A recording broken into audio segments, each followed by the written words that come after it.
Magandang araw po sa inyong lahat. Bali ngayon po tutulungan ko po kayo gumawa ng tanong sa English at saka po yung ginawa niyong tanong sa English ay gagawin po din natin na hindi nagtatanong.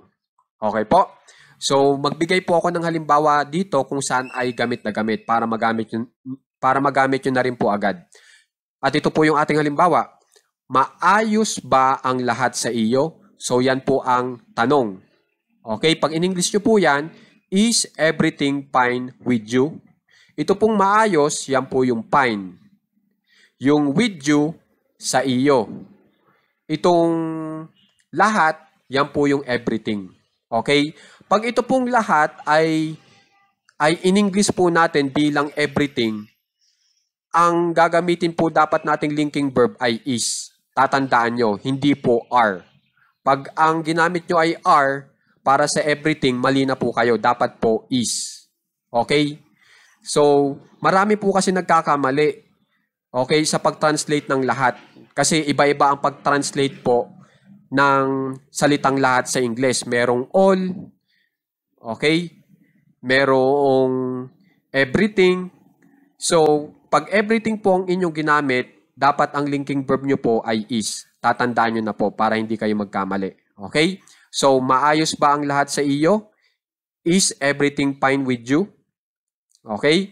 Tapos, pag maayos ba ang lahat sa kanya, is everything fine with him? Kung lalaki. Pero, kung ang gagamitin nyo ay her, babae po yan. Is everything fine with her? Para sa salitang kanya. Okay? Tapos, maayos ba ang lahat sa kanila? Is everything fine with them? Kapag ang gusto nyo naman pong gamitin ay sa akin, maayos ba ang lahat sa akin? Is everything fine with me? Tapos pag gusto nyo pangalanan, maayos ba ang lahat kay Tarzan? Is everything fine with Tarzan? So kayo na lang po magbago ng pangalan, okay, kung gusto nyo.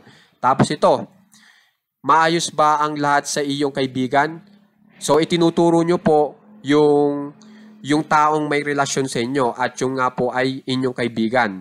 Gumamit po tayo ng salitang iyong o itong your para makapagbigay ng relasyon sa taong tinuturo mo o tinutukoy mo. Ang tawag po dito sa your ay possessive pronoun. Okay, kung gusto nyong gamitin yan, pwede po.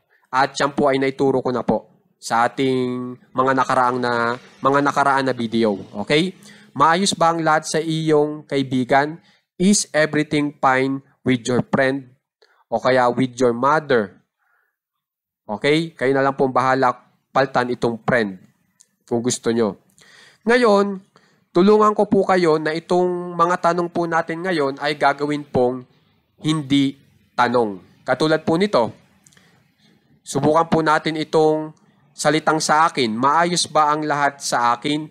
Kung gusto nyo po yan na hindi gawing tanong, magiging ganito po. Maayos ang lahat sa akin. Di ba po ba? Itong maayos ang lahat sa akin, yan po ang katumbas nito pong maayos ba ang lahat sa akin pag hindi nakatanong. So pag i-English nyo po, itong maayos ba ang lahat sa akin, is everything fine with me. Pero pag in-English nyo po itong maayos ang lahat sa akin, ang nangyayari po, yung ating subject o pinag-uusapan na lahat ay dapat nyo pong ilagay sa pinakaunahan ng inyong English sentence. Kaya ang mangyayari, itong lahat mapapapunta sa una. Okay, ng ating English sentence. Ito nga po, everything. Tapos saka isusunod nyo yung linking verb na is. Ayun, is. Saka pa yung maayos, yun yung ipapangatlo nyo. At saka isusunod nyo po itong with me. O sa Tagalog ay sa akin. Okay?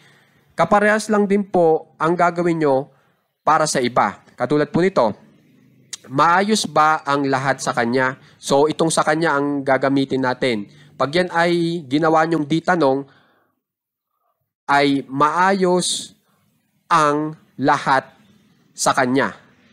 Tinanggal natin yung salitang ba. Diba? Pag in-English nyo yon, yung maayos ang lahat sa kanya, una muna ay yung lahat, everything. Tapos yung linking verb is, tapos yung maayos, fine, Tapos yung sa kanya, dito nyo na lang po kuhanin. With him kung lalaki o kaya with her kung babae. Everything is fine with him o kaya with her. Para sa maayos ang lahat sa kanya. So, ganun lang po kadali. Para yung tanong gawing hindi nagtatanong. Okay, so ang ibig ko lang pong sabihin, dalawang sentences po ang inyong natututunan ngayon. Tapos yung gamit na gamit pa. Okay, at saka natutunan nyo yung paggamit ng everything. Na ang linking verb na ginagamit niya ay is. At saka pwede po natin itumba sa Tagalog na lahat. Okay, at saka itong with you sa iyo. With him o kaya with her sa kanya. Yan, mga natutunan nyo rin po yan. At saka ito pong salitang fine na pag tinagalog ay maayos. Okay po? So sana makikipractice po itong ating leksyon kasi ito po ay importante. Okay po? Maraming salamat po.